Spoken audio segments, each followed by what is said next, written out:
আচ্ছা, ডিপ্রেশন মানে শুধু কি মন খারাপ না, আরো কিছু সমস্যা দেখা দেয়? আর ডিপ্রেশন যখন রোগের কথা বলি আমরা, তখন তার কিছু ক্রাইটেরিয়া আছে। কোনো কিছুতে আনন্দ হবে না, খাওয়া বেড়ে যেতে পারে, কমে যেতে পারে, ঘুম কমে যেতে পারে বা বেড়ে যেতে পারে, বেশিরভাগই কমে যায়। এংজাইটি হয়, এনার্জি থাকে না, মোটিভেশন থাকে না, নিজেকে মনে হয় যে আমি খুব অসহায়। क्यों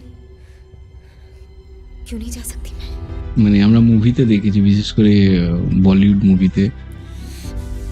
যেতে দিবি না? তুই আমাকে যেতে দিবি না? মানে একটা লোক 8 রকম 10 রকমের লোক, মানে ক্যারেক্টার ও প্লে করছে। உனக்கு தைரியம் இருந்தா என்ன சொல்றா அந்த ஆஞ்சி கொலையும் মানে এটা এক্স্যাক্টলি কি, মানে এটা হয় বাস্তবে? এটা এখন আমরা বাস্তবে খুব একটা পাই না, এটাকে আমরা বলি মাল্টিপল পার্সোনালিটি ডিসঅর্ডার হুম হুম। বা ডিসোসিয়েটিভ আইডেন্টিটি ডিসঅর্ডার। খুব কম কেসই জানা আছে। আরেকটা জিনিস আছে, আমি দেখেছি ছুচিও এক ধরনের আছে, মানে বারবার হাত ধুচ্ছে, এটাও কি মানসিক রোগের মধ্যে পড়ে? অবভিয়াসলি আমরা এটাকে বলি OCD, okay. Obsessive compulsive disorder.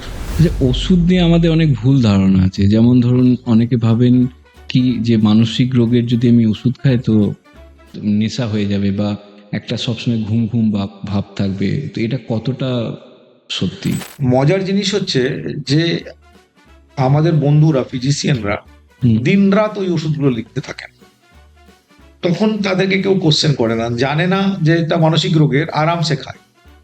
যেই আমরা প্রেসক্রাইব করি তখন এই ধারণাগুলো চলে আসে। পরিবারের কতটা ভূমিকা থাকে?